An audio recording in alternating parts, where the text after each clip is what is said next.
Out ahead.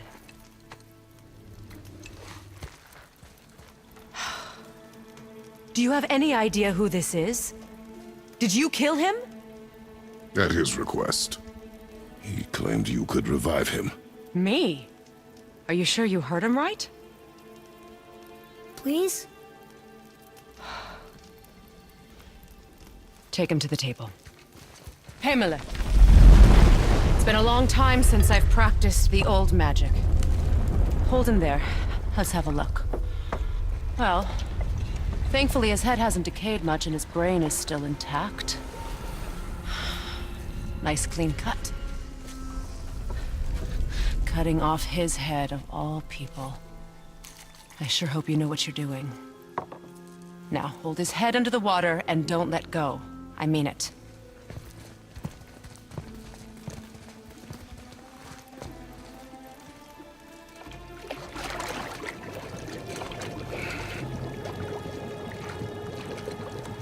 That's enough.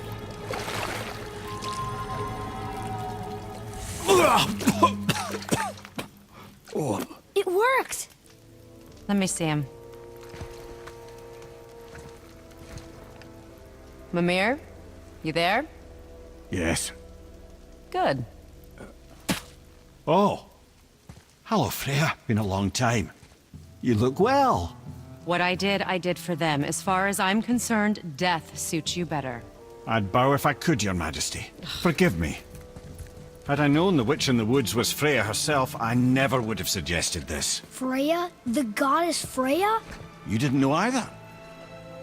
Sorry. When word gets out that Mimir is free, the wrath of Odin won't be far behind. You are God. Leader of the Vanir, once, yes.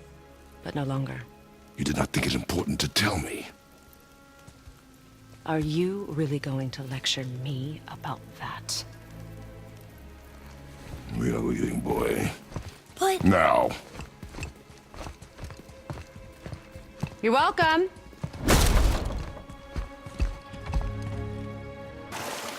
Mimir, you never did tell me why Freya spit in your face. Well, she blames me in large measure for her present circumstances, and not totally without reason. It all goes back to the long war between the Aesir and Vanir. Prior to that, wars for the Aesir were easily won, but the Vanir had proved their equal and exacted devastating damage. Both sides suffered tremendous losses, and for many of us, quite frankly, war was simply no fun anymore, but a rather senseless waste of precious life. Wouldn't you agree, brother? Precisely. Enough was enough.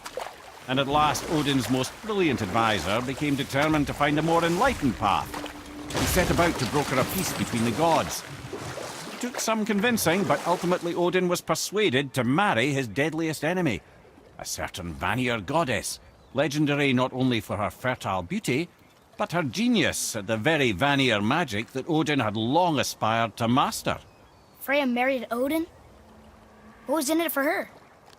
It was a sacrifice to protect her people, a selfless act of love. Truly, she deserves better than she got.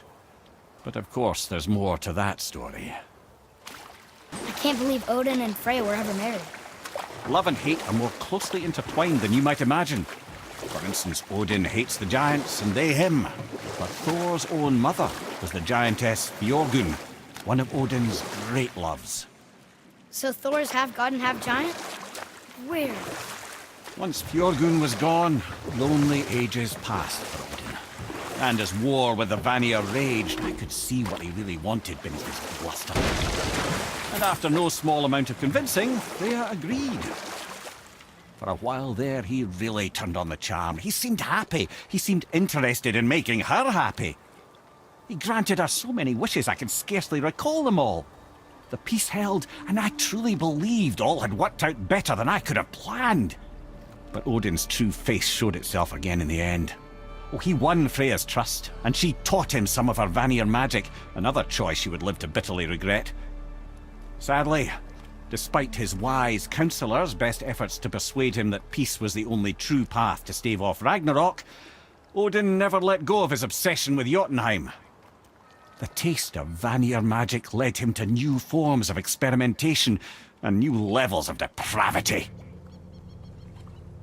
Okay. Obviously the marriage to Odin didn't last.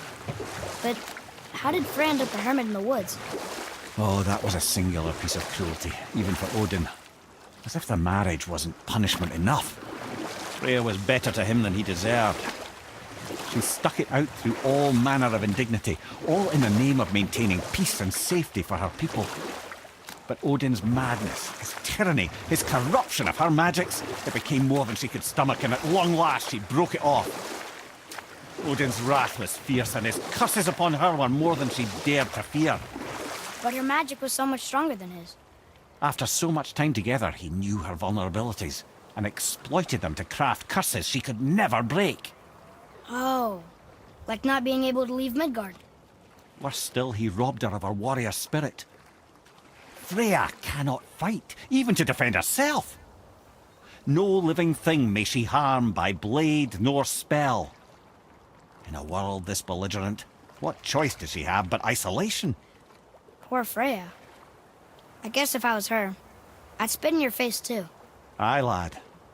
So would I. Thanks. Your father did the heavy lifting. You should stay, recover. You have done enough. You know my door is always open to you.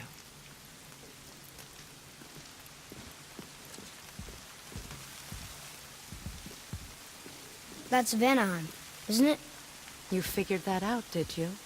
Well, the window looks like Bifrost crystal, and I know that's not what's on the other side of the wall. And, well, it makes you sad. You are wise for one so young. Yes, this is a window to a home I left long ago. But it is only a view. The thing that happened to you in Alfheim, you can't leave Midgard, can you? A gift from my former husband upon our separation. Why would Odin trap you in Midgard? Petty cruelty would be reason enough for him. But as with all his rash decisions, he's driven by fear. The Vanir were the greatest threat to the Aesir until our marriage broke her to peace. Many of the Vanir now think I betrayed them. The fruits of my sacrifice. To be hated by my own kind. To trap me here is to ensure I can never make it right.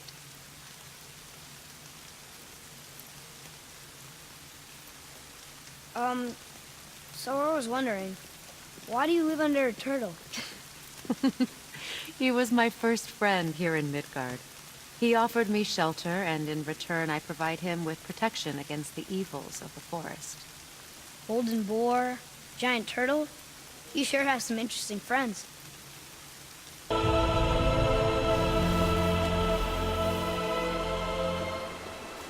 Thank you, friends. You have saved the Valkyries. Sigrun, how did this happen? Mimir, is that you? You have been freed, but... Freedom comes at a price, milady. You speak truly. Countless winters we serve the All-Father. But only through his union to the Queen did we ever taste some measure of freedom. But aren't you the queen? There has only been one queen of the Valkyries, the goddess Freya. When Odin severed her wings, I served in her absence, but it wasn't enough for the All-Father. He used an archaic piece of magic, corrupting my sisters. I tried to contain the damage by imprisoning them in places where they could cause no harm, but soon I lost myself as well. Sigrun, I'm sorry for being so worthless. I could have done something, or tried at the very least. What will you do now? I must reunite with my sisters. Together we can restore balance to the realms. You have the eternal blessings of the Valkyries. Wait, so Freya is the Valkyrie queen? She never told us. You never told us. Explain yourself, Head. Or are you bewitched again? Not at all. Freya was Queen of the Valkyries at one point. Part of her marriage dowry included overseeing the Valkyries themselves. As a powerful Vanir goddess, they revered her. I never knew how much until now. Brothers, there's another thing I must let you know. From the time you were away in Jotunheim. Well, tell us then. It concerns Freya. She paid me a visit. What did you tell her? What little I know about where Odin may have kept her Valkyrie wings. Seems she's rather bent on reclaiming her warrior spirit. I'm afraid the cycle of vengeance may not be so easily broken.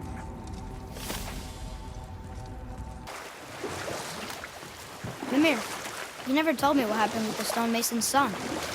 Hrimthur, son of Thamur.